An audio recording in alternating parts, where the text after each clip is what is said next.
ప్రేక్షకులందరూ నమస్కారం. ఈరోజు మన స్టూడియోలో ప్రముఖ ఆధ్యాత్మికవేత్త, జ్యోతిష్య వాస్తు పండితులు, లలితాదేవి ఉపాసకులు బ్రహ్మశ్రీ నానాజీ పట్నాయక్ గారు ఉన్నారు. గురువుగారితో మాట్లాడేద్దాం. నమస్కారం గురుగారు. శ్రీమాత్రే నమః. గురుగారు, జూన్ మాసంలో మేషరాశి వాళ్ళకి ఓవరాల్గా ఏ విధంగా ఉండిపోతుంది, ఎలాంటి జాగ్రత్తలు తీసుకోవాలి, ఏళ్ళనాటి శని ప్రభావం అని చెప్పి చాలామంది భయపెడుతూ ఉన్నారు. సో ఓవరాల్గా వీళ్ళకి ఎలా ఉండబోతుంది రిజల్ట్స్? ఒకటేనండి, శని భగవానుడిని చూసి భయపడటం అంత అవివేకం ఇంకోటి లేదంటారు నేను. ఎందుకంటే ఆయన కర్మకారకుడు. ఆయన ఏం మనల్ని భయపెట్టడానికో మనల్ని ఇబ్బంది పెట్టడానికో ఆయన తిరగట్లే ఆకాశంలో. మన కర్మ మనకు అందించడానికి, అది మంచి చెడు రెండూ ఉంటాయి అందులో. కాకపోతే కొంత శ్రమకారకుడు మందుడు అంటూ ఉంటారు. అంటే ఏమిటి? బద్దకించడం, సర్లే అనిపించడం, ఇవన్నీ మనకి ఇబ్బంది తెచ్చిపెడతాయి. ఎప్పుడైనా శననే కాదు, నార్మల్గా ఆలోచిస్తే కూడా. అయితే ఏళ్ళనాడు శనికి భయపడడం కాదని మనం కావాల్సింది. నేను ఒకటే చెప్తాను ఎప్పుడు కూడా. ఇప్పుడు మీకు జ్వరం వచ్చిందండి, భయపడితే తగ్గుతుందా, పిల్ వేసుకుంటే తగ్గుతుందా, టాబ్లెట్ వేసుకోవాలి? భయపడితే తగ్గదు. చాలామంది ఏమంటారంటే, ఏమంటే మాకు భయం వేస్తుంది, టెన్షన్గా ఉంది, స్ట్రెస్గా ఉంది, చాలా టెన్షన్ వచ్చేస్తుందంటే ఒకటే చెప్తా, అమ్మ మీకు టెన్షన్ పడితే తగ్గేటట్టయితే 10 మంది కూర్చొని టెన్షన్ పడదాం, సమస్య తీరిపోతుంది. తగ్గదుగా అలాగా, అంతే కదండి. మనం దానికి మార్గం వెతికితే తగ్గుతుంది. ఇక్కడ శాస్త్రం ఏం చెప్పింది అంటే, 12వ స్థానంలో శని సంచారం జరిగేటప్పుడు, అయ్యా నువ్వు ఇన్వెస్ట్మెంట్ చేసేటప్పుడు చూసి ఇన్వెస్ట్మెంట్ చేయి. ఎక్కడ ఇన్వెస్ట్మెంట్ చేస్తున్నావు, ఎందులో ఇన్వెస్ట్మెంట్ చేస్తున్నావు, ఎందుకంటే అది నీకు లాంగ్ టర్మ్ ఇన్వెస్ట్మెంట్ అయితే పర్లేదు. కానీ ఏదో ఇక్కడ పెట్టేసి ఇంకా రావాలి వెంటనే, అయ్యో నెలలో రావాలి, 2 నెలలు డబుల్ అయిపోవాలంటే అవ్వదు. బికాజ్ ఆఫ్ లాంగ్ టర్మ్ కారకుడు. అలానే ఎల్నాడు శని ఇబ్బంది ఇస్తుందని ఎప్పుడూ అనుకోకూడదు. నేను చాలా సందర్భాల్లో చాలా వీడియోలో చెప్పాను, అయ్యా మోడీ పీఎం గారు ఎల్నాడు శనిలోనే ఆయన పీఎం అయ్యారు. అంతకంటే పెద్దగా మీరేమో అంతకంటే గొప్పగా ఏమీ బాధపడిపోవాల్సిన పని లేదు. సీఎం జగన్ గారు కావచ్చు, ఇప్పుడు సీఎం ఉన్నటువంటి చంద్రబాబు నాయుడు గారు కావచ్చు, మన చాలామంది కేసీఆర్ గారు కావచ్చు, వీళ్ళందరూ కూడా ఏలినాడు శని, అర్ధాష్టమి శని, అష్టమ శనుల్లోనే అయ్యారు. పెళ్ళిళ్ళు అవుతాయండి ఏలినాడు శనుల్లో. శ్రమను ఇవ్వాలిగా. మీకు ఏ శ్రమ లేకుండా ఎప్పుడు ఉంటాడు మనిషి? ఏ పిల్ల అవ్వట్లేదు అనుకుంటే ప్రశాంతంగా ఉంటాడు, ప్రయత్నం చేయడు. అలాగే బర్డన్గా భావించాడు లైఫ్ని. అమ్మో నాకు ఇప్పుడు ఒక బాధ్యత ఉందని ఫీల్ అవుతాడు. శని ఉంటేనే అది సంతానం కంటారండి శని, ఏలినాడు శనిలో. ఎందుకంటే వాళ్ళకి శ్రమ. ఇప్పుడు ఒక స్త్రీమూర్తి క్యారీ అయింది, అప్పుడు శ్రమ ఉంటుందా, హాయిగా ఉంటుందా? శ్రమ ఉంటుంది కదా. కాబట్టి ఇవన్నీ అవుతాయంటా నేను. మీరు ఒక 50,000 జాతకాలు రీసెర్చ్ చేయండి, తెలుస్తుంది నేను చెప్పింది. కాబట్టి ఇన్వెస్ట్మెంట్స్ విషయంలో రాశిలో కాకుండా 12వ స్థానంలో సంచరిస్తున్నాడు కాబట్టి ఈ జాగ్రత్త తీసుకుంటూ, వీళ్ళకి ఎంతకాలము 4వ స్థానంలో కుజుడు ఉన్నాడు.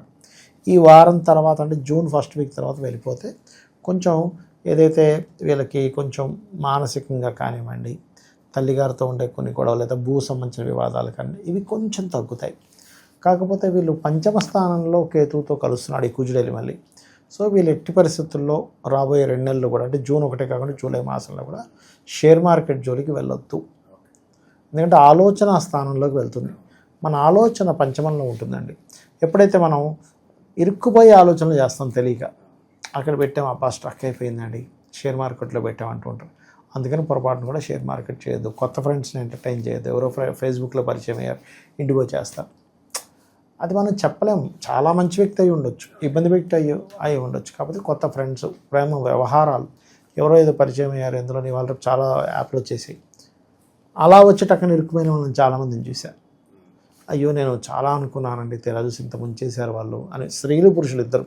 కాబట్టి పంచమంలో ఎప్పుడైతే కుజకేతువులు నడుస్తారో ఈ విషయంలో పర్టికులర్గా జాగ్రత్తగా ఉండాలి. కాకపోతే ఈ 12వ అధిపతి 3లో ఉంటున్నాడు ఇప్పుడు వీళ్ళకి. దీనివల్ల ఏంటంటే గతంలో జరిగిన కొన్ని మిస్అండర్స్టాండింగ్స్, మిస్కమ్యూనికేషన్స్, కొన్ని మాట్లాడుకొని సాల్వ్ చేసుకునే టైం కూడా వీళ్ళకి నడుస్తుంది ప్రజెంట్. కుటుంబంలో ఏమన్నా చిన్న చిన్న కలహాలు ఉన్నా కూడా తొలగడానికి ఆస్కారం పెరుగుతుంది బాగా.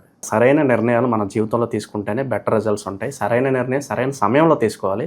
అలాంటి నిర్ణయాలు సరైనగా తీసుకోగలుగుతారు మరి వీళ్ళు? నేను ఇందాక అదే చెప్పాను కదా, పంచమం నిర్ణయ స్థానం, ఆలోచన స్థానంలో ఉన్నాడు. కాబట్టి నన్ను అడిగితే ఏదైనా డిఫికల్ట్ టైం వచ్చింది, ఒక్కసారి గణపతిని స్కందుని తలుచుకుంటే, ఎందుకంటే వీళ్ళకి మంత్రస్థానంలో వచ్చి కూర్చున్నారండి వీళ్ళు.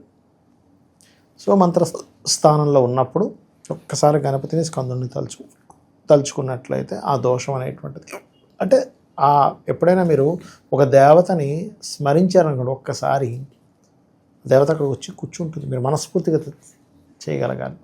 ఖచ్చితంగా ఆ దేవత యొక్క అనుగ్రహంతో మీకు రావాల్సిన కీడు పోతుంది. వీళ్ళకి న్యాచురల్గా చేయవలసింది సూర్య భగవానుడు పంచమాధిపతి కాబట్టి ఈ 2 గ్రహాలు అక్కడ కూర్చుంటున్నాయి కాబట్టి గణపతిని ఖచ్చితంగా, స్కందుని ఖచ్చితంగా తలుచుకోవాలి. అప్పుడు వీళ్ళు సరైన సమయంలో మీరు ఇందాక అన్నట్టుగా సరైన నిర్ణయం తీసుకోగలుగుతారు. సో ఆర్థిక స్థితిగతుల విషయంలో ఏమైనా లోటుపాట్లు ఏమైనా కనిపిస్తున్నాయి గురుగారు? కొంచెం ఈ నెల పర్లేదండి. కొంచెం వీళ్ళకి ఏదో రకంగా వీళ్ళకి సెట్ అవుతుంది. ఎందుకంటే లగ్నంలో శుక్రుడు ఉన్నాడు. కాకపోతే వీళ్ళకి ఒక నెల దాటితే ఇంకా బాగుంటుంది. ఎందుకంటే 2వ అధిపతి 2వ స్థానంలోకి వస్తాడు. కాబట్టి తర్వాత ఫ్యూచర్లో ఆర్థికంగా వీళ్ళు చేసే వ్యాపారాలలో కూడా అనుకూలత ఏర్పడుతుంది. ఎందుకంటే ఇక్కడ మీకు చూసుకున్నట్లయితే ఈ బుధుడు వెళ్ళి కాస్త గురువును కలవడము, ఈ 2వ అధిపతి 2లోకి వెళ్ళడము, ఇవన్నీ ఉన్నాయి కాబట్టి అవుతుంది. కాకపోతే ఏదేమైనప్పటికీ కూడా కొంచెం ఏ వ్యాపారంలో ఇన్వెస్ట్మెంట్ చేసినా వెంటనే రావాలి అనే ఎక్స్పెక్టేషన్స్ కాకుండా ఇది ఒక లాంగ్ టర్మ్, ఒక 6 months నేను కష్టపడాలి, 1 సంవత్సరం కష్టపడాలి, నేను దీన్ని ఒక బిల్డప్ చేయాలనే పాయింట్ ఆఫ్ వ్యూలో వీళ్ళు వెళ్ళాలి. గురుగారు, ప్రజెంట్ ఉన్న శని దశ వల్ల ఏ పని ప్రారంభించినా కూడా అది కాస్త లేట్గా జరగటము ఇలాంటి ఏమన్నా కనిపిస్తున్నాయా? పేషెంట్, ఎందుకంటే అలా జరిగినప్పుడు వీళ్ళు చాలా పేషెన్స్తో ఉండాలి.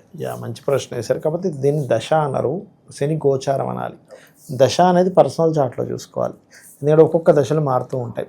ఒక శుక్ర దశ, లేకపోతే మనకి రవి దశ, చంద్ర దశ, కుజ దశ, ఇలా కంటిన్యూస్గా ఉంటుంది. సో శని దశ అనకూడదు దీన్ని. శని గోచారము, ఏలినాడు శని గోచారము.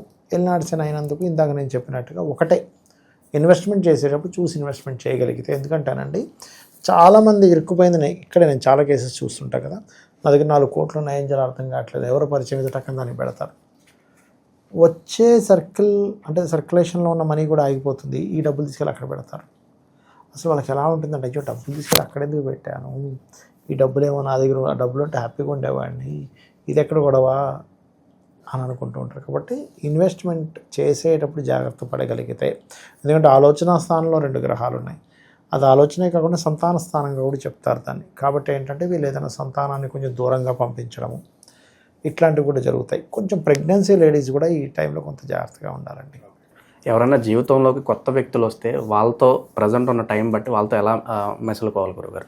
నన్ను అడిగితే ఎంతవరకు ఉండాలో అంతవరకు డిస్టెన్స్ ఉండడం మంచిదండి కొత్త వ్యక్తులతో ఈ నెల. ఎందుకంటే పంచమ స్థానం మనకి ఫ్రెండ్స్ని సూచిస్తుంది. ఒరిజినల్గా చెప్పాలంటే ఫ్రెండ్స్ కనుక మంచి ఫ్రెండ్స్ ఉంటారు అని ఎప్పుడు చెప్పొచ్చు అంటే, పంచమాధిపతి బాగుంటే మంచి ఫ్రెండ్స్. పంచమాధిపతి పాడైతే అందుకే చూడండి ఫ్రెండ్సే మోసం చేశారంటుంటారు.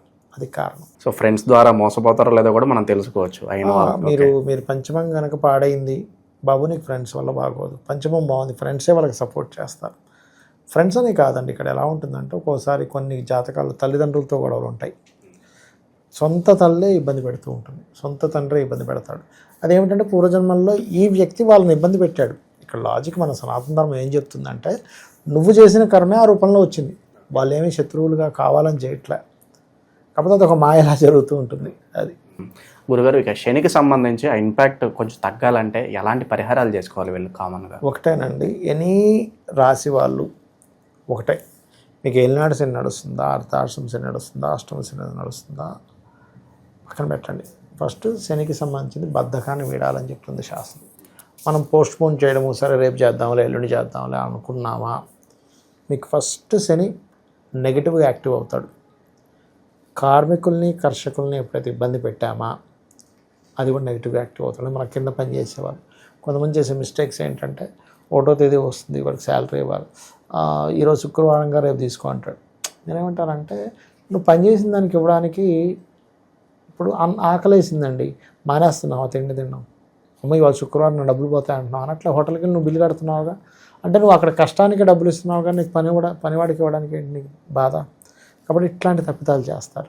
అక్కడ మనం ఏమనుకుంటాం, అమ్మాయి ఈరోజు శుక్రవారం ఇవ్వకపోతే నాకు డబ్బులు మిగిలిపోయి అనుకుంటాం. కానీ శని దోషం జరుగుతుంది అక్కడ, అది చేయకూడదు ఎప్పుడు కూడా.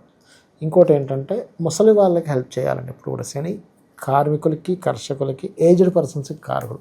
అమ్మమ్మో నానమ్మో తాతయ్య వాళ్ళకి కావాల్సింది ఏంటి, వాళ్ళకి హ్యాపీగా ఉండడానికి నీకేం కావాలి, నీకు ఏమైనా ప్రాబ్లం ఉందా అడిగి వాళ్ళు శాంతించబడితే శని హ్యాపీగా ఇదవుతాడు. మన కింద ఇంట్లో పనిచేసే వాళ్ళు ఉంటారు, వాళ్ళకి ఏదో ఒక జాకెట్ పీసో బట్టలను, వాళ్ళ పిల్లలకి ఏదో పళ్ళు తీసుకెళ్ళమనో, అప్పుడు ఏమవుతుందంటే వాళ్ళు హ్యాపీగా ఉంటే సాటర్న్ గివ్స్ గుడ్ రిజల్ట్స్. ఇది ప్రధానంగా చూసుకోవాలి. బద్దకించకూడదు. వీలైనంత మటుకు ఎక్సర్సైజ్, వాకింగు, అలాగే నూనెని శివాలయంలో దానంగా ఇవ్వడం, బెల్లం గోవుకి తినిపించడం, ఇవి ప్రధానంగా చేయవలసినటువంటి అంశాలు. సో ఓవరాల్గా ఈ నెల మేషరాశి వాళ్ళందరూ కూడా ఏ విధంగా ఉండిపోతుంది, శనికి సంబంధించి ఎలాంటి పరిహారాలు చేసుకోవాలి, చాలా బాగా వివరించారు గురుగారు. ధన్యవాదాలు గురుగారు. శ్రీమాత్రే నమః.